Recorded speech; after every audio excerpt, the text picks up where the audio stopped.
Nous sommes dans la suite de l'exploration du système de Roberto Assagioli. On s'approche de la fin de ce cours. Et aujourd'hui, en particulier, je voudrais prendre le temps de développer quelques perspectives qui sont liées aux critiques et aux limites qui ont été émises sur le système de Roberto Assagioli, notamment par des gens qui ont travaillé avec lui, des gens qui ont travaillé à sa suite. Dans les 5 premiers cours, on a pris le temps de décrire la structure générale du système d'Assagioli, comment fonctionne pour lui l'inconscient inférieur, l'inconscient moyen, l'inconscient supérieur, dont on a largement pris le temps de parler. Comment tout ça fonctionne avec le sujet qui fait expérience de ses propres objets psychologiques. 5 heures de cours sur le système de Assagioli. Quand j'ai préparé ce module de cours, je me suis dit que notre intention, et ça me paraît important de vous le dire aujourd'hui, notre intention n'est pas de dire le système de Assagioli, c'est un système particulièrement valide, utile, etc. Il a une validité et une utilité, ça vous avez pu en faire expérience par vous-même en voyant des liens entre votre propre pratique, vos propres parcours, vos propres questionnements et le système qu'on a présenté la semaine dernière. Mais il m'aurait semblé un peu juste au niveau, un peu limite je veux dire au niveau éthique et au niveau intellectuel de ne pas en présenter des limites, ce qui pourrait donner un discours partisan et ce n'est pas notre intention ici. Donc aujourd'hui, je vous propose en 3 chapitres, tout d'abord de regarder comment, par le système de Roberto Assagioli, on peut faire des psychodynamiques croisées. Quelle perspective ça nous ouvre, et on va donner quelques exemples de ça. Dans une deuxième partie, poser une critique et montrer quelques limites du système de Roberto Assagioli. Et enfin, du moins si on a encore assez de temps, je vous proposerai quelques mises en parallèle de la psychosynthèse et de notre hypnologie naissante, comment le système de la psychosynthèse peut influencer notre travail et comment les limites proposées sur la psychosynthèse peuvent aussi nous influencer et nous faire réfléchir à ce que nous essayons de construire. Dans une première partie, donc, on va essayer de regarder comment, à la lumière du travail de Roberto Assagioli, on peut croiser des psychodynamiques. Principalement, on croisait 3, la psychodynamique freudienne, la psychodynamique jungienne et la psychodynamique de Roberto Assagioli. Pour rappel, les éléments clés de la psychodynamique freudienne, on a des éléments et des processus inconscients, on a le ça, tout un ensemble de pulsions, on a le surmoi, des règles et des cadres sociaux introjectés, on a le moi idéal, les figures de ce que j'aimerais vraiment être, les figures d'un moi fantasmé, on a l'idéal du moi qui sont plutôt des figures introjectées, des figures de cadres sociaux idéalisés, introjectés. Et puis on a tout ce petit monde qui est tous ces processus dynamiques qui est en relation avec le sujet conscient, le moi qui fait expérience de tout ça. On l'a déjà dit, c'est un système qui est limité, même si c'est un système brillant, il est limité à un ensemble d'impulsions, de conditionnements, de réactions, et il est limité à des aspects biographiques. À la suite de ce système, on a la psychodynamique jungienne qui va reprendre une partie de ce travail, mais qui va le proposer autrement.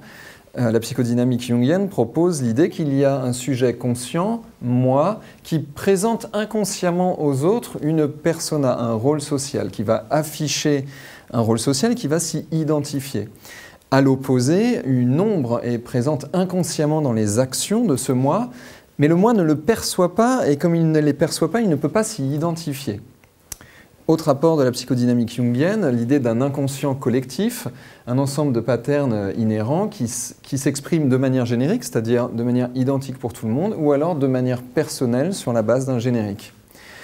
Tout ça forme un ensemble psychologique et Jung propose l'idée d'un soi qui est la totalité de la psyché d'un individu, où on pourrait dire quelque chose qui va englober tous ces aspects. La psychodynamique de Roberto Assagioli est encore différente des 2 premières, et c'est intéressant ici de regarder comment parfois en utilisant les mêmes mots, ils ont des sens différents chez les différents auteurs. Le moi conscient chez Roberto Assagioli, je, est un processus d'identification au contenu de la conscience. Des éléments psychologiques ou des perceptions viennent à l'attention et un je s'y identifie. Assagioli reconnaît les inconscients freudiens et jungiens qu'on va retrouver dans l'inconscient inférieur et dans l'inconscient moyen. Il reconnaît aussi l'inconscient collectif des topiques jungiennes et il y propose un autre ensemble d'éléments et de processus psychologiques qu'il catégorise comme étant des éléments et des processus de nature spirituelle. Et nous avions pris une précaution sur ce terme la semaine dernière, ou il y a 2 semaines. Et cet ensemble de processus et d'éléments, il le nomme inconscient supérieur. Pour Assagioli, il y a à nouveau un soi qui, comme chez Jung, est une psyché complète ou englobe tous ces aspects, mais néanmoins, chez Assagioli, ce soi est particulièrement en lien avec l'inconscient supérieur, et on pourrait dire que c'est une psyché complète et illuminée de l'individu. Ça va pour ce rappel? Voilà nos briques de base pour croiser des éléments et voir si différents éléments peuvent communiquer les uns avec les autres. Donc, un rappel pour donner quelques éléments, pour voir comment on peut les croiser. L'idée de psychodynamique croisée, ce n'est pas pour faire un syncrétisme, ce n'est pas pour essayer de proposer une idée d'un grand tout psychologique qui prendrait tous ces éléments. Parce que si on fait ça, on va passer à côté du fait que chacun de ces systèmes est fonctionnel en soi. Il permet un regard sur les individus, un regard sur l'organisation des processus et des éléments psychologiques des individus. Et si on commence à casser ces systèmes pour les extraire de leur contexte, alors on pourrait aussi leur faire dire un peu n'importe quoi. Néanmoins, la psychodynamique d'Assagioli permet de croiser ces différentes instances. Donc si on rentre dans cette idée-là, on va essayer de le faire avec un peu de prudence. Elle permet en particulier de faire des croisements pour voir des échanges d'informations ou des échanges d'éléments entre les différentes instances. Donc là, je vous le dis de manière un peu théorique, mais on va regarder ça un peu plus en détail concret. Et elle nous permet aussi, pour ceux qui étaient là l'année dernière pour les décodages de structures hypnotiques, elle va nous permettre une grille de lecture supplémentaire pour faire des décodages structurels de différentes pratiques. Alors, un exemple en particulier de psychodynamique croisée.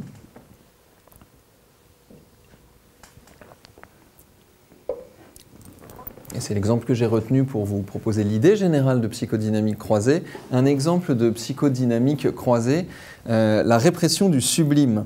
La répression du sublime est un article de Frank Aronian. Je ne sais pas trop prononcer ça, Aronian. Est-ce que quelqu'un sait dire ce mot? Alors on va l'appeler Aronian pour aujourd'hui, et moi, si ça vous va, parce que si je fais le faux accent anglais, ça ne va pas le faire. La répression du sublime est un article écrit par Frank Aronian en 1967, mais c'est un concept qui nous vient de Robert de Soile. Pour rappel, Robert de Soile, psychologue expérimental, en fait Robert de Soile est un ingénieur et on pourrait dire qu'il est fondamentalement un phénoménologue. Il découvre et popularise par ses propres recherches la méthode du rêve éveillé dirigé. Et dans un ouvrage de 1945 qui s'appelle « Le rêve éveillé en psychothérapie », il découvre une dynamique qui est présente dans la phénoménologie, c'est-à-dire dans les expériences directes que font les personnes à qui il soumet la pratique du rêve éveillé dirigé. Et comme il voit cela se répéter, eh bien, il dit « moi j'observe cette dynamique phénoménologique ». Ça, c'est en 1945. En 1967, Aronian reprend ce travail, le croise avec d'autres travaux, par exemple les remarques de Abraham Maslow, le travail de Andras Anguial, le travail de Jung et bien sûr le travail de Roberto Assagioli pour dire, moi en tant que psychologue, j'observe en effet cette dynamique, c'est une psychodynamique et on peut la décrire.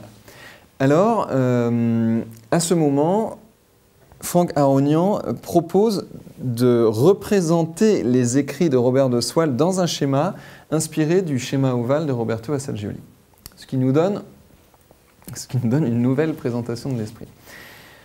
Ici, dans cette sphère, on voit ici le self, eh bien, c'est le soi, et on voit en bas, id, c'est le ça, et là, ici, nous avons une instance jungienne en correspondance avec une instance freudienne. Pour Frank Aronian, sur la base du travail de Soile, le soi, c'est un ensemble de tendances sublimes, un mot qu'il va falloir préciser un petit peu, et ça vous renvoie tout simplement à ce que nous avons vu sur l'inconscient supérieur chez Roberto Assagioli, donc ce qu'on a vu pendant les 2 dernières semaines. Et en bas, le ça, eh bien, c'est le ça freudien. il n'y a plus le pointeur, voilà. C'est le ça freudien, donc eh bien vous savez, cet ensemble de tendances, cet ensemble de pulsions que Roberto Assagioli qualifiait de primitives et qu'il catégorise comme étant de l'inconscient inférieur. Tout au centre, ici, on a le moi, le sujet conscient. On pourrait dire le moi ou ego, etc. Et il est pris entre les deux tendances. Il est pris entre des tendances sublimes et des tendances primitives. Tout autour, on a d'autres instances. Tout comme le proposait Roberto Assagioli, le moi fait expérience d'un champ de conscience.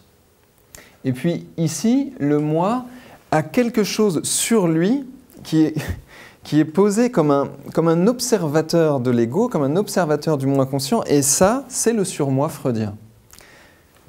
Ça vous va comme description? Ça vous paraît clair? Ok. Alors, on a quelques perspectives modernes qui peuvent être modélisées ou qui peuvent être expliquées peut-être pas, mais qui peuvent être regardées du point de vue de ce type de dynamique. Eh bien, c'est par exemple ce qu'on appelle les zones de confort. On entend des fois des gens dire « sors de ta zone de confort ». Et j'en parlais récemment avec un praticien qui me disait la question d'ailleurs n'est pas de sortir de la zone de confort, mais d'élargir la zone de confort. Dire aux gens de se mettre dans l'inconfort, c'est peut-être pas très... Enfin bon, bref. On voit des perspectives, par exemple, d'immobilisation. Je veux changer, mais je ne peux pas, comme des perspectives d'être figé. Donc là, on peut le voir avec ce type de système comme quelque chose qui est comprimé entre deux tendances. Des perspectives de résistance au changement. Je ne veux pas changer, j'ai besoin de changer, mais je n'y arrive pas, je ne peux pas, quelque chose à travers moi m'empêche de changer. Et des résistances à l'accompagnement, et ça, pour ceux qui sont parmi vous accompagnants, ce n'est pas tout à fait juste de la résistance au changement, c'est le fait qu'un sujet, dans sa démarche volontaire d'accompagnement, pour des raisons qu'il ne peut pas s'expliquer, essaye de saboter le travail de l'accompagnant. Alors voilà quelques perspectives modernes qu'on pourrait modéliser avec ces types de dynamiques, mais malheureusement aujourd'hui je n'aurai pas le temps de rentrer dans ces types de modélisation. En revanche, si on revient sur le travail de De Swal et Aronian, ce qu'on peut voir, c'est différents types de conflits. Tout d'abord, un conflit entre le self, le soi et le je. Ici, on va avoir des perspectives d'une dynamique de changement opposée à une dynamique de préservation. Cette modélisation peut par exemple nous montrer comment il y a des mécanismes de défense contre le soi. Le je va s'identifier et le soi va proposer des modèles idéaux et peut-être même des tendances sublimes et peut-être même des qualités très agréables comme l'expérience de la joie et l'expérience de la beauté. Mais le je, lui, eh bien, s'il ne connaît pas tout ça, il va avoir une tendance naturelle, et ça c'est quelque chose que vous pourrez trouver dans le travail de Maslow, une tendance à s'auto-préserver. Et si on caricature un peu le propos et si on personnifie ce moi conscient, on pourrait imaginer qu'il dit « mais moi je ne connais pas cela, donc ça a l'air sympa peut-être, mais je ne veux pas y aller parce qu'il y a une peur de l'inconnu ». Andras Anguillal modélise bien ce travail, propose comment des angoisses de dissolution et des peurs de l'inconnu empêchent le mouvement et font une pérennisation, une préservation de l'auto-identification. On pourrait dire une préservation de la limitation du moi conscient dans la zone qu'il connaît, dans laquelle il peut s'identifier. Et on reviendra sur ces éléments dans la troisième partie du cours. Deuxième type de conflit qu'on peut voir avec ce type de dynamique, de psychodynamique croisée, un conflit entre le soi et le ça, mais je crois que j'en ai parlé juste avant. C'est un conflit qu'on pourrait dire entre des tendances de sublimation et des tendances de pulsion. Alors ce qui est très intéressant, Aronian modélise ça de manière très fine, et il dit le ça, donc l'ensemble des pulsions, devient une censure du soi. Les tendances primitives deviennent une censure, quelque chose qui va empêcher censure de l'accès aux tendances sublimes. Eh bien, c'est par exemple un gros coup de colère qui nous fait dire « mais je n'en veux pas, moi, de cette joie, de cette beauté, etc. » Et attention, encore une fois, ici, nous, en hypnologie, nous ne prenons pas part. Hein. Pour nous, il n'y en a pas un qui est bien et l'autre qui est mal. Mais voilà le type de dynamique. Comment est-ce qu'un ensemble pulsionnel peut à un moment brider le je et poser une censure pour lui couper l'accès à un soi ou à des tendances sublimes. Et Aronian va plus loin que ça et ça nous amène à un troisième type de conflit. Il nous dit, à ce moment-là, le ça, les pulsions et le surmoi, les cadres sociaux font une alliance. Et alors ça, si vous avez étudié le travail de Freud, ça c'est vraiment une vision révolutionnaire. Parce que dans le travail de Freud, le ça et le surmoi, ils s'opposent. Et le je, il est pris entre les deux.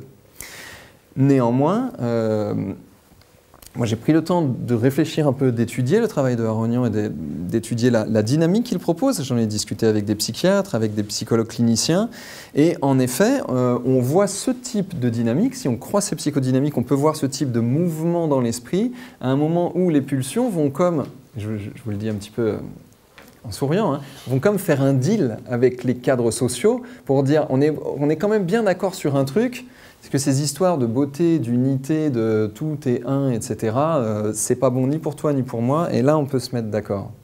Alors, c'est révolutionnaire parce qu'on peut imaginer qu'on renverse le processus et que du coup le sublime devient un moyen de permettre une alliance entre le surmoi et le ça, entre les cadres sociaux et les pulsions. Et là, à nouveau, il n'y a pas de bien ou de mal dans cette histoire-là, mais on peut voir des mouvements dynamiques. Et comme l'avait montré Robert de Soile, nous retrouvons cela dans la phénoménologie des gens qui ne connaissent pas ces questions-là, mais simplement que l'on soumet à des expériences ou à des protocoles comme le rêve éveillé dirigé ou à des protocoles d'hypnose et qui vont commencer à donner des descriptions imagées, sous forme sensible, sous forme personnifiée, des descriptions de ce type de dynamique. Par exemple, Aronian reprend le travail de Robert de Soile et dit à ce moment-là, le surmoi se présente sous la forme du gardien du seuil. Le surmoi se présente comme le gardien du seuil de la psyché qui empêche d'accéder au domaine supraconscient, à l'expérience du soi, à des tendances sublimes. Aronian montre que, je crois que ça c'est le travail de Andras Anglia, que le surmoi, fondamentalement, c'est censé être une instance temporaire dans la construction de l'identité pendant l'enfance. Et qu'après, et là on voit, c'est le point de vue jungien, et qu'après le surmoi est censé être retravaillé pour devenir un allié du soi et pas quelque chose qui s'oppose au soi. Et ça, c'est le processus d'individuation chez Jung. Robert de Soile notait que dans les premières expériences de rêve éveillé que font les individus, souvent dans cette expérience d'ascension, et nous avions vu que la phénoménologie de l'ascension est typique des éléments de l'inconscient supérieur chez Roberto Assagioli, Robert de Soile note que dans les expériences d'ascension, souvent se manifeste un gardien qui empêche l'ascension. Et il dit ce gardien, il prend souvent forme d'un monstre ou forme d'un dragon. Robert de Soile note qu'avec un travail psychologique, avec un certain type d'accompagnement, plus tard, ce gardien prend d'autres formes, mais il a toujours la même fonction. Et à ces moments-là, souvent, il prend des formes de type être humain ailé ou voix dotée de lumière qui a tendance à dire non, en fait, ce n'est pas le moment et tu peux redescendre et tu peux rester en fait sur la terre. Donc évidemment, ça nous renvoie au symbolisme judéo-chrétien, par exemple à la figure de Saint Michel avec les ailes et l'épée qui propose de faire autre chose avec un dragon. En général, il l'écrase ou il semble le soumettre. Ça nous renvoie bien sûr à toute la mythologie de la Genèse, avec le travail avec le serpent. Et ça nous renvoie, une dernière, ça nous renvoie à la phénoménologie des expériences de mort imminente. Donc, en conclusion, pour cette présentation de la dynamique que peut nous montrer cette proposition faite par de Soile puis Aronian de la répression du sublime, on voit que pour la décrire, eh bien, comme je viens de vous le montrer là, j'ai croisé les trois types d'instances. Des instances freudiennes, des instances jungiennes et des instances typiques du système de Roberto Assagioli. Encore quelques mots sur ça pour quand même le redire une fois de plus. Ici, ce n'est pas de la spéculation intellectuelle. Ici, tous ces types de modélisation se basent sur l'expérience directe des individus. Donc on peut le voir comme un décodeur psychodynamique d'un ensemble d'éléments phénoménologiques.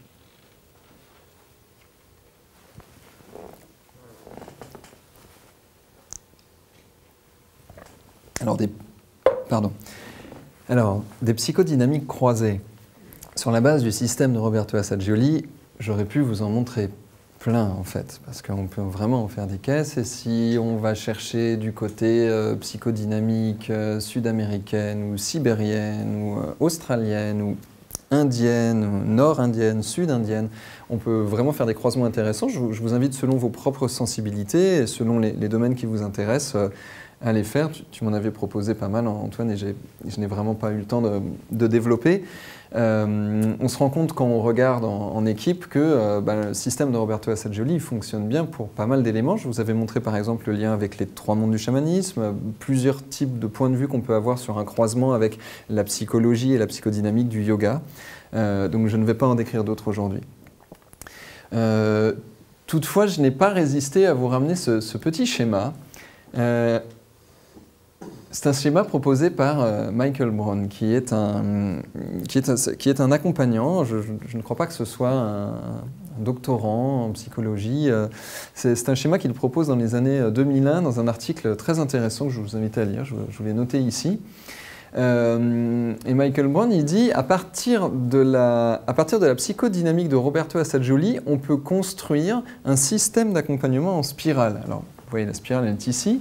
Il dit, le point de départ, eh bien, c'est la situation dans laquelle je suis maintenant. C'est la thématique que je suis en train de vivre, peut-être la crise que je travaille, peut-être la problématique sur laquelle je veux travailler ou avancer, etc. Et il propose, il dit, si on va d'abord sur le supraconscient, eh bien, et là il reprend les éléments d'Assagioli, il dit, nous allons donc avoir de cette situation une vision globale, nous allons avoir de la créativité, nous allons avoir de l'intuition et nous allons être connectés à nos valeurs supérieures personnelles. Il s'agit ensuite de descendre dans l'inconscient inférieur, c'est la troisième partie, le petit C dans l'inconscient inférieur, puisque ici on va pouvoir trouver les dynamiques internes qui sous-tendent cette thématique ou cette problématique, les forces physiques qui sont à l'intérieur, les conflits internes qui sont à l'intérieur, les peurs peut-être, et l'ensemble de limites et l'ensemble de ressources corporelles, passées, pulsionnelles qui sont disponibles pour cette thématique. Et on revient dans l'inconscient moyen, puisque l'inconscient moyen, et nous l'avions vu il y a 2 ou 3 semaines, l'inconscient moyen nous permet des processus d'intégration, des processus de planification et d'anticipation étape par étape pour avancer sur un changement. Et Michael Brown, il propose un truc assez rigolo, il fait « mais dans ce cas-là, pas besoin de s'arrêter ici, puisque dans ce cas-là, le changement est activé et on peut recommencer à aller chercher de la créativité, de l'intuition dans les plus hautes valeurs personnelles pour redescendre au niveau du corps et des pulsions et des héritages passés pour y trouver des limites à dépasser et des ressources qui sont à l'intérieur pour les intégrer et planifier et anticiper les étapes du changement. » Et à ce stade-là, en hypnologie, nous disons que cela ressemble beaucoup au travail de Milton Erickson. Alors c'est ce qui nous intéresse en partie dans le travail de Roberto Assagioli, c'est qu'il permet de distinguer différents types de processus inconscients pour pouvoir les agencer d'une manière, travailler avec et aussi peut-être travailler avec les individus quand ils décrivent de manière spontanée être dans une partie de ces processus et que parfois eh bien, ils ne savent pas trop quoi faire parce qu'ils ont l'impression de rentrer dans des processus qui se sont un peu mis en roue libre. Alors, bien sûr, ici, pas d'idée de faire un dogme ou de faire une espèce de formule magique d'accompagnement, ce serait à notre avis une erreur, d'autant que nous respectons le point de vue ericksonien de travailler en tri sur l'autre, donc de partir avec les éléments de l'autre et de travailler en position basse, donc de ne pas accompagner l'autre avec une certitude ou une théorie psychologique. Néanmoins, ce type d'approche peuvent nous inspirer pour avoir un autre regard sur nos accompagnements et sur nos pratiques.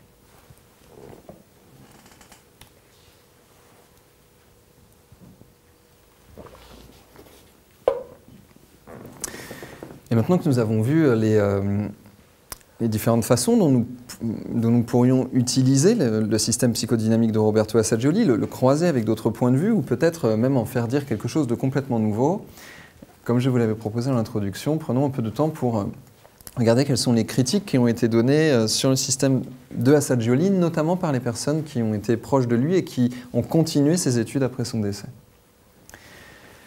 La principale critique que l'on peut donner au système de Roberto Assagioli, c'est que dans son système psychodynamique, il y a une orientation philosophique, personnelle, très présente.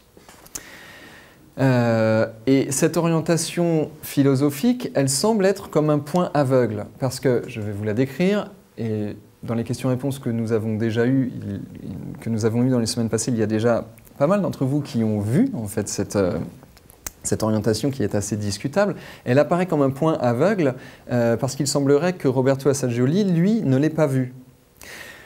Pas qu'il ne l'ait pas vu au sens où il ne se soit pas rendu compte de ce qu'il disait.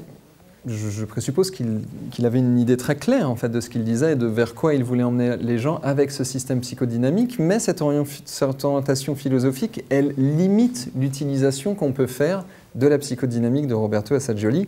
Et ça, pour le coup, en hypnologie, on va considérer que c'est un peu dommage d'avoir un point de vue philosophique qui limite l'exploitation qu'on pourrait faire d'une observation clinique. Alors ça nous demande de faire un petit peu de distinction, notamment faire la distinction entre ce qu'est une philosophie et ce qu'est une psychodynamique. On pourrait dire, la psychodynamique, son objectif ou ce qui la caractérise, c'est de catégoriser des éléments et des processus psychologiques, de les observer et de les mettre dans des catégories pour les distinguer des uns des autres, et de montrer quel type de mouvement ou quel type d'échange d'informations il y a entre ces différents niveaux. Ça va si je le dis comme c'est clair? De l'autre côté, une philosophie, son rôle ou ce qui la caractérise, ça va être de donner un cadre conceptuel, notamment un cadre conceptuel personnel. De ce point de vue, on pourrait dire qu'un point de vue spirituel, un point de vue religieux, eh bien c'est une philosophie qui nous est personnelle. Une philosophie va donner un cadre d'interprétation des expériences, et nous pouvons ici séparer psychodynamique, philosophie et phénoménologie qui seront les expériences strictes, et nous en avions parlé la semaine dernière, de distinguer l'expérience de son interprétation. La philosophie va donner un cadre d'interprétation des expériences, un moyen de les connaître, un moyen de les comprendre, un moyen de les intégrer, et elle va donner un cadre d'orientation des actions sur base des expériences que nous faisons et de leur interprétation. Et dans le travail de Roberto Assagioli, on voit qu'il y a un mélange entre son système psychodynamique et sa philosophie personnelle. Dans son ouvrage I and Self, John Furman, en 1991, montre comment cette confusion contamine, on pourrait dire, l'ensemble du travail de Roberto Assagioli. Et John Furman montre, c'est vraiment une description très fine, c'est pas une ligne dans un bouquin, c'est argumenté pendant des dizaines et des dizaines de pages. Il montre que le système de Roberto Assagioli est fondamentalement un système dualiste gnostique. Alors, un système dualiste, et nous en avions parlé l'année dernière, un système dualiste dans l'idée que le corps et l'esprit sont séparés, et un système gnostique dans l'idée que dans cette séparation du corps et de l'esprit, ou du moins dans cette spécificité de l'esprit, eh bien, l'esprit est supérieur au corps. L'esprit est premier au corps. Il existe avant le corps. Alors, évidemment, pour ceux qui connaissent bien le gnosticisme, ça ne peut être qu'une définition un peu rapide, mais voilà quelques éléments qui caractérisent une philosophie de Assagioli qui est dualiste et gnostique. Alors, quelques éléments, par exemple, ça va impliquer la séparation du corps et de l'esprit. Et nous avons bien vu que l'inconscient inférieur est typique du corps, l'inconscient moyen, c'est un peu corps et esprit mélangés, et puis l'inconscient supérieur, il n'y a plus vraiment de notion de corps dans cette histoire-là. Ça va impliquer aussi une séparation entre le moi conscient, je, et l'ensemble corps-esprit. Et ça, bien, c'est un point de vue gnostique et c'est une des bases du système de Roberto Assagioli. Ça va impliquer une séparation entre le je et la volonté, où l'identification va être distincte des processus volitionnels. Ça va impliquer aussi que le soi, et on a vu chez Roberto Assagioli que le soi est comme un espèce de vrai je qui ne s'identifie plus à rien et qui englobe tout, eh bien le soi, il va être lié à des processus qui sont strictement psychiques. C'est quand même un sacré parti pris. Ce soi qui est du côté de l'inconscient supérieur, eh bien, on pourrait se demander pourquoi il n'est pas en lien avec l'ensemble du corps. Et c'est d'ailleurs quelque chose, Boris, que tu avais soulevé dès le premier cours dans les questions-réponses. On se demande bien pourquoi le soi est tout en haut de l'ovale, lumineux, et pourquoi on nous montre qu'il y a un chemin d'accès qui ne passe que par le supraconscient. Eh bien, la réponse est que manifestement, c'est un parti pris de la philosophie personnelle de Roberto Assagioli. Et enfin, et c'est ce qui va plus nous embêter dans notre dans notre regard hypnologique sur le travail de Roberto Assagioli, ce système dualiste gnostique va impliquer une sous-évaluation, une sous-valorisation des processus de l'inconscient inférieur, donc une exclusion peut-être pas, mais on va défavoriser le travail sur le corps, le travail sur les pulsions et le travail sur le passé hérité. J'ai noté ça, mais c'est une phrase qui ne veut pas dire grand-chose. On pourrait dire qu'il y a une idéologie sous-jacente d'un corps qui est une prison pour un esprit qui doit se libérer d'un corps. Et c'est quand même un sacré parti pris. Alors, maintenant, nous ici en hypnologie, on avait proposé l'année dernière l'idée qu'on peut travailler avec toutes les philosophies de l'esprit, parce que fondamentalement, on se place plutôt en observateur, en phénoménologue, en observateur des mouvements de la subjectivité, et j'avais présenté l'année dernière comment les paradigmes philosophiques peuvent être un limitateur du déploiement de l'expérience subjective. Si vous voulez en savoir plus sur cette phrase, ou si des gens prennent cette vidéo sans avoir suivi ce qu'on a vu l'année dernière, eh bien j'avais pris un peu de temps pour étayer tous ces points de vue-là. Alors, si je redis cela ce soir, c'est parce que l'idée n'est pas ici de critiquer le dualisme gnostique. Chacun a bien la philosophie qu'il veut et chacun a bien l'intuition qu'il veut de comment il ressent le monde, comment il perçoit que le monde est en vrai d'après lui. Non, l'idée n'est pas de critiquer ou de dire que le dualisme gnostique serait une erreur philosophique, mais plutôt de dire qu'il y a une hybridation entre un système strictement psychodynamique et une philosophie dualiste gnostique. Quelques limites à cette philosophie. Suprématie de l'esprit humain sur la matière. Mais suprématie de l'esprit humain sur la matière, ça veut dire suprématie de l'esprit humain sur la nature. Parce que si l'esprit est enfermé dans une matière corporelle, eh bien l'esprit a tous les droits de consommation de la nature à outrance, et je vous laisse regarder comment parfois cette idéologie peut être présente dans nos civilisations contemporaines. Quelques autres limites, une orientation vers une forme de nihilisme matérialiste, puisque on va vite tomber dans des formes d'idéalisme spirituel, ou si on pousse ce raisonnement jusqu'au bout, eh bien, on pourrait dire que ce corps et cette matière qui est une prison pour l'esprit, eh bien, n'ont pas de nature réelle, puisqu'ils sont sous-jacents à l'esprit, ce qui va amener très rapidement sur des spéculations nihilistes. Alors, si vous avez déjà eu des nihilistes dans des cabinets d'accompagnement, eh bien, c'est un système bien ficelé, le nihilisme matérialiste, et généralement, c'est une très belle prison pour entretenir de terribles souffrances émotionnelles. Donc là, encore une fois, je ramène ça à des vraies réalités de terrain et pas seulement à de la spéculation philosophique. D'autres limites, dans les systèmes gnostiques dualistes, l'esprit est souvent vu comme étant émetteur et masculin, opposé à une matière qui est réceptrice et féminine, et cela généralement mène à des spéculations sexistes qui sont données dans une argumentation brillante certes, mais toutefois assez étonnante. Ça va amener aussi à des dualités entre corps-esprit, à des dualités entre le bien et le mal. Il va y avoir sous-jacente une thématique de retour à l'état originel, qui va mener finalement à une guerre dualiste entre l'ombre et la lumière. C'est ce que nous allons développer dans les slides suivantes. À l'opposé du dualisme, John Furman propose...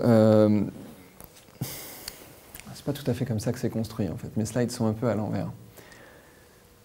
John Furman, il propose que Assagioli, il fait sans cesse une confusion entre dualisme et holisme. Le fait qu'il y ait une séparation corps-esprit, mais le fait qu'en fait, l'expérience humaine qu'on fait, c'est un tout. Et que c'est assez confusant de lire du Assagioli parce qu'il passe un peu rapidement de l'un à l'autre. Alors si on oppose dualisme et holisme, face à une suprématie de l'esprit sur le corps et la nature, le holisme proposerait plutôt une unité homme-nature ou une unité corps-esprit. Face au nihilisme, le holisme proposerait plutôt une intégration de tous les aspects matériels, puisqu'il y a une intégration de tout phénomène, y compris les phénomènes matériels. Face à un dualisme esprit-émetteur, matière-réceptrice, eh bien, il y aurait plutôt la vision d'une unité, mais d'une unité avec des pôles, ou une unité où toutes les thématiques existent de manière polaire, ce qui renvoie évidemment au paradoxe entre l'unité et la multiplicité dont nous avons longuement parlé l'année dernière. Et je vous avais montré, notamment dans le travail de Hall et Sidra Stone, comment on peut travailler cette thématique de sous-personnalité ou de tendance qui existe en pôle.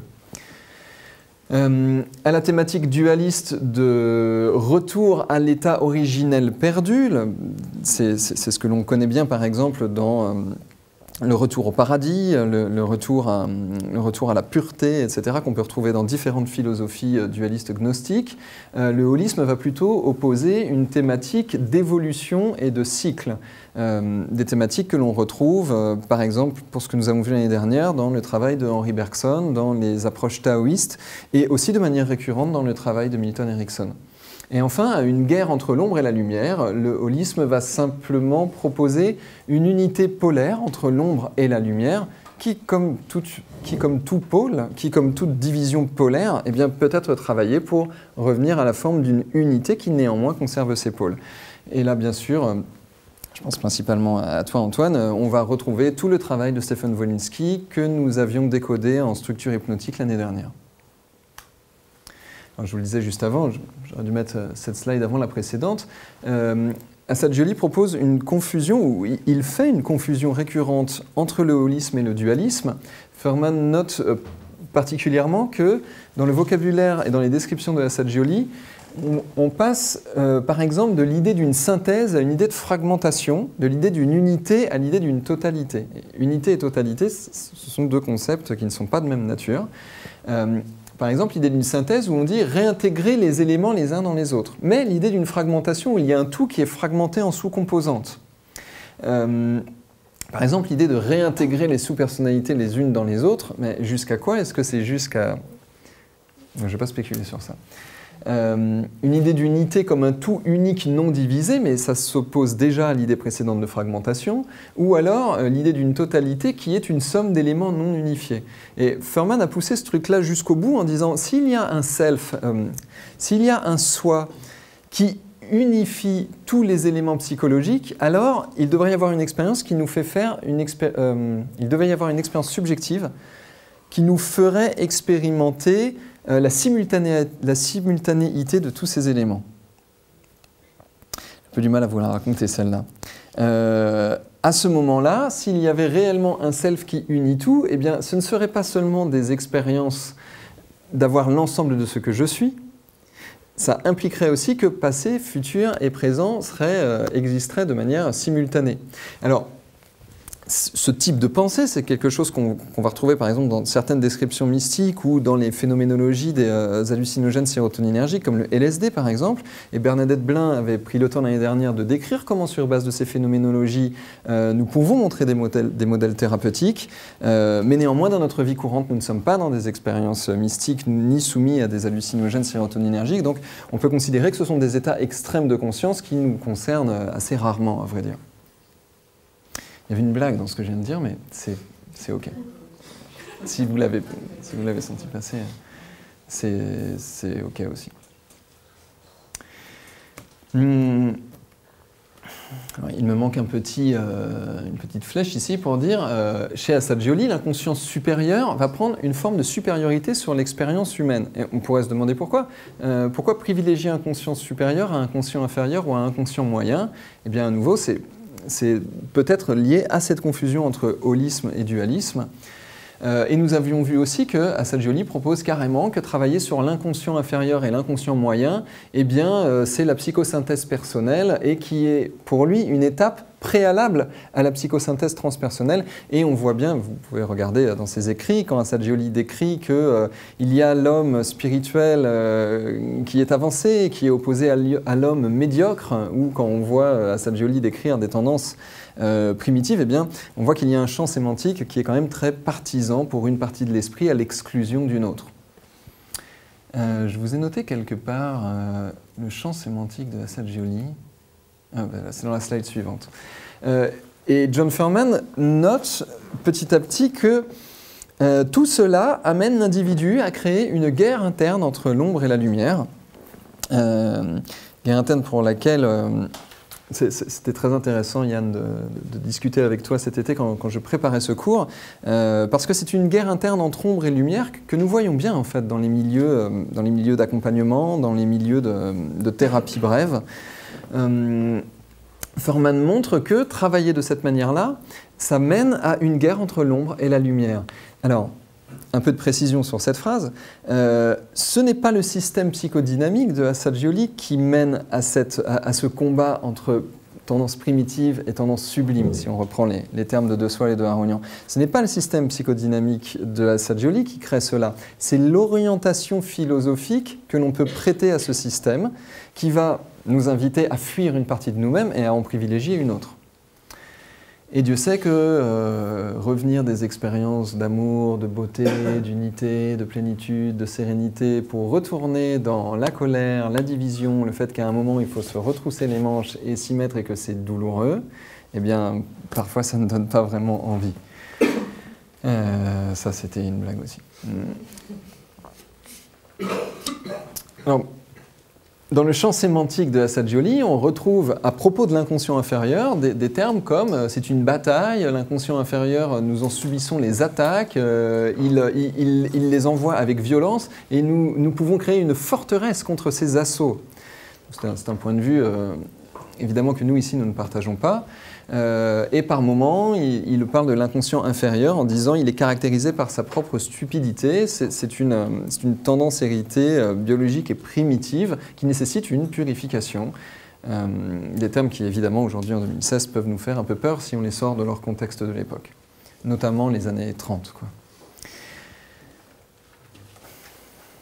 Alors ça va nous donner une fuite de l'inconscient inférieur et une idéalisation de l'inconscient supérieur. Je vous laisserai regarder comment on peut opposer quelques éléments ici. Et tout cela est une tendance que nous retrouvons présente dans les mouvements modernes d'accompagnement. Alors,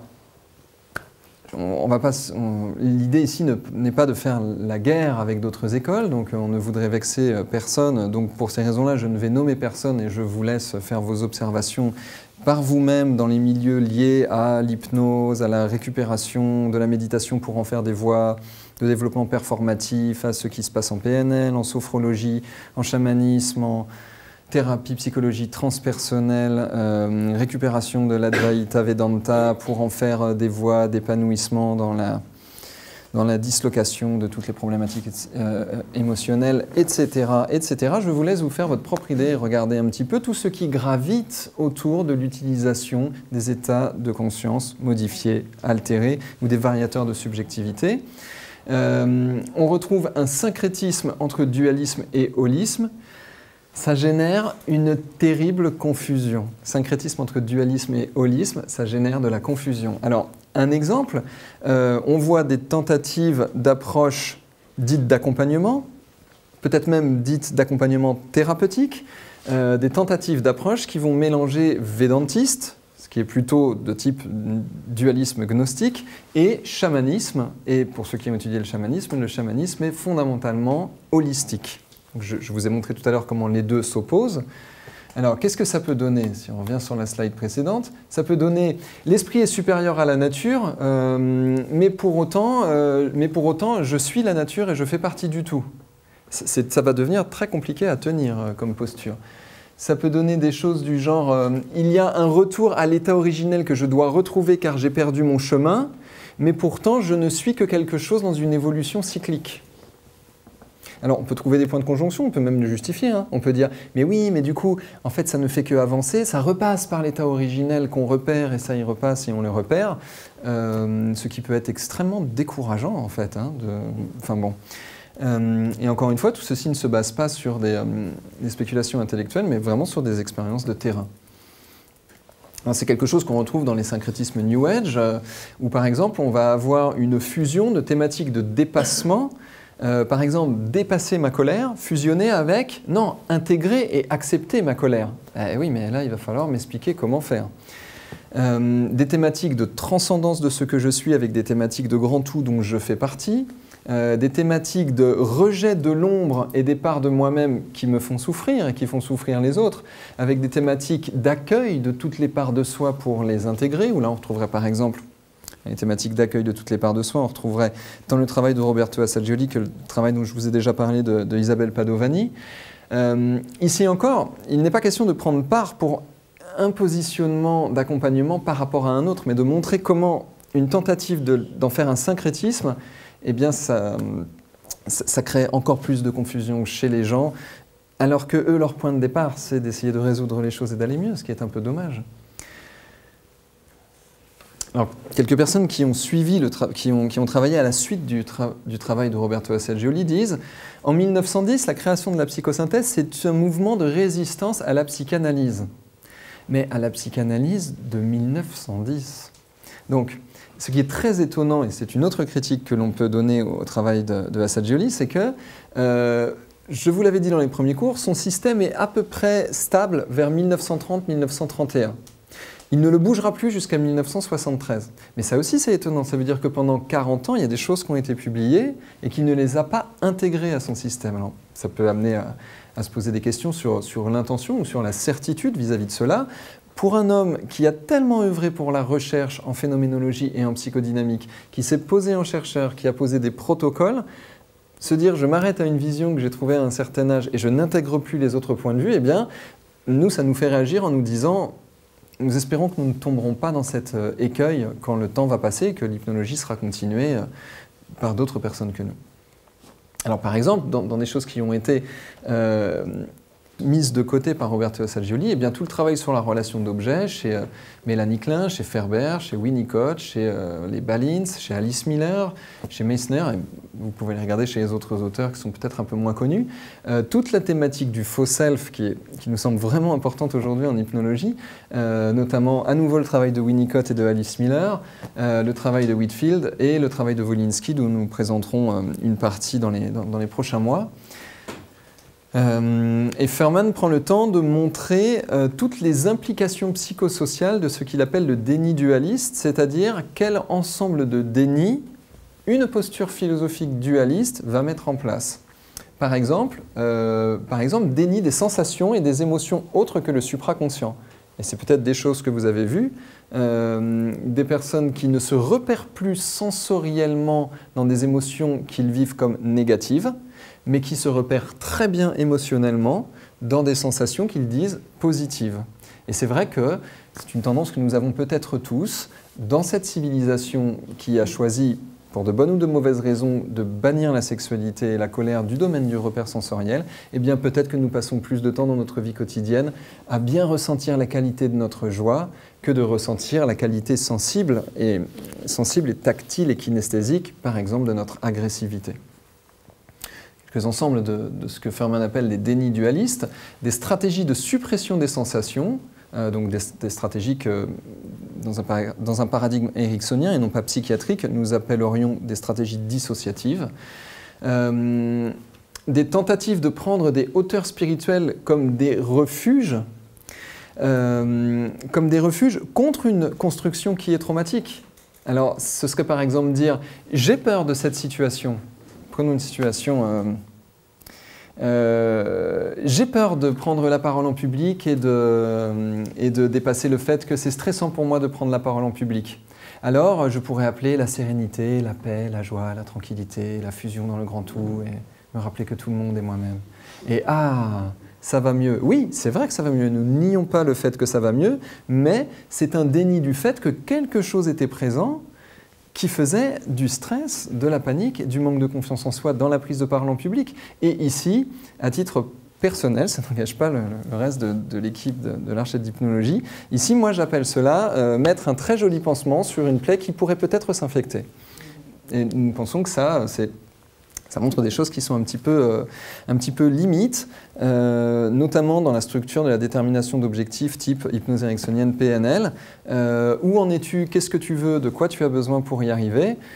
Si le point de départ, c'est je panique devant les gens, ce que je veux, c'est me sentir bien et pour y arriver, eh bien, il suffit que je me rappelle que je suis fait de paix, d'amour et de tranquillité, eh bien, heureusement, dans la structure de la détermination d'objectifs, nous allons rajouter du recadrage et de l'écologie, parce qu'on va vite voir que là, il y a quelque chose en termes de pansement sur la plaie, il y a quelque chose qui cloche dans la structure de la détermination d'objectifs. Quelques autres dénis dualistes, moi je ne vais pas d'écrire jusqu'au bout. Voilà, je vous laisserai regarder. La conclusion de John Furman, sur la base du système de Assagioli, et prenez bien en note que John Furman n'écrit pas ce livre pour s'opposer à Assagioli et dire en fait ça ne va pas à ce système. Au contraire, John Furman et Angela qui ont travaillé ensemble, et c'est Angela en fait quand je préparais ce cours qui m'a dit si tu prépares un cours sur Assagioli, lis cet ouvrage de John Furman parce que tu auras vraiment toute la clé pour pouvoir le critiquer de manière saine, ni négative, ni positive, ni partisane, ni agressive. Et John Furman donne en conclusion que l'accompagnement thérapeutique sur base du travail de Assagioli devrait unifier identité, corps et esprit. Parce que c'est l'expérience que les gens en font. Et la plupart des thématiques de troubles émotionnels et cognitifs viennent de structures dissociatives. J'ai bien dit la plupart, je ne dis pas toutes, mais là où Assagioli propose un système de désidentification, John Furman n'y oppose pas l'idée qu'il faudrait au contraire s'identifier, mais l'idée qu'on peut associer désidentification et unification de ce que l'on est. Et ça amène vraiment à des choses qui sont très subtiles. Ça demande, quand je dis très subtil, je veux dire il faut prendre le temps d'y réfléchir à ces phrases-là, pour voir comment ça ne s'oppose pas et à quel point c'est présent dans les troubles émotionnels et cognitifs des personnes qui demandent de l'accompagnement et dans la structure des protocoles qui ont été mis au point par des psychologues cliniciens pour accompagner ces individus. Petit à petit, un déni dualiste pourrait amener jusqu'à un déni même de la construction de l'identité, et c'est là qu'on voit que des tentatives de mouvements dits thérapeutiques, dualistes, gnostiques, peuvent amener les personnes à dire « mais en fait, je n'existe qu'au présent, le passé n'est qu'une construction psychologique dans ma psyché, dans mon cerveau. Je pourrais dire fille du passé, puisqu'après tout, ce n'est qu'une construction subjective au présent. » Donc là, on va avoir une très grande tentation de dire, eh ben, si on veut, on supprime tout ce truc-là, et on dit qu'on a une interface vierge qui commence maintenant, et on construit le futur.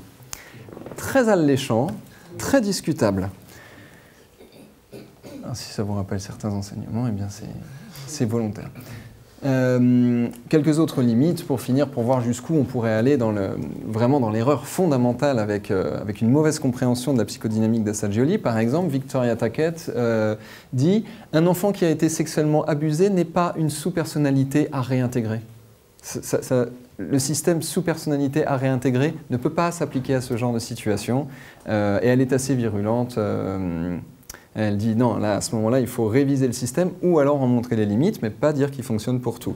Et John Furman dit lui-même, dire ceci n'est pas moi, ceci est ma sous-personnalité. John Furman dit, moi je l'ai vu en cabinet, des gens qui disaient, mais maintenant que vous m'avez expliqué ça, je cite Furman, hein, en fait, je ne suis pas alcoolique, c'est une sous-personnalité alcoolique, mais il y en a d'autres. Et John Furman dit, là, on pourrait avoir un problème en accompagnement si on fait de ces idées, qui sont de bonnes idées, des dogmes.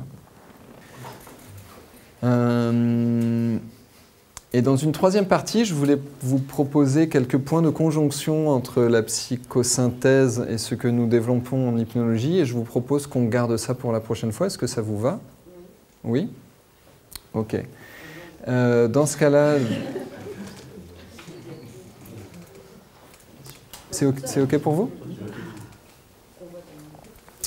Dans ce cas, on garde cette partie de lien et d'influence de la psychosynthèse vers l'hypnologie et de comment l'hypnologie peut apporter aussi par ses propres bases un regard critique sur la psychosynthèse. On peut garder ça pour la semaine prochaine, ce qui fait qu'il faut que je vous improvise une conclusion.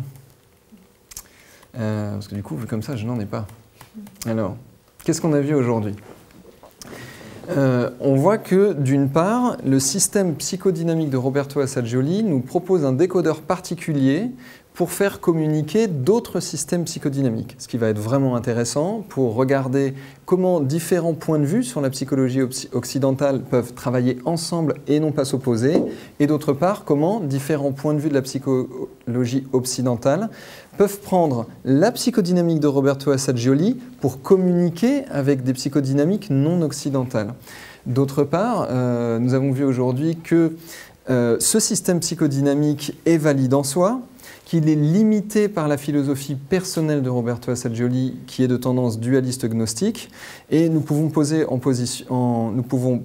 en conclusion que si l'on extrait la philosophie personnelle de Roberto Assagioli de sa psychodynamique, nous allons pouvoir montrer, nous le montrerons dans la semaine prochaine peut-être et dans les prochains modules, nous montrerons comment nous pouvons revisiter et réexplorer le système psychodynamique de Roberto Assagioli pour en faire un décodeur de nos pratiques d'accompagnement contemporaines. Sur ce, je te salue Adrien et je vous remercie de votre attention.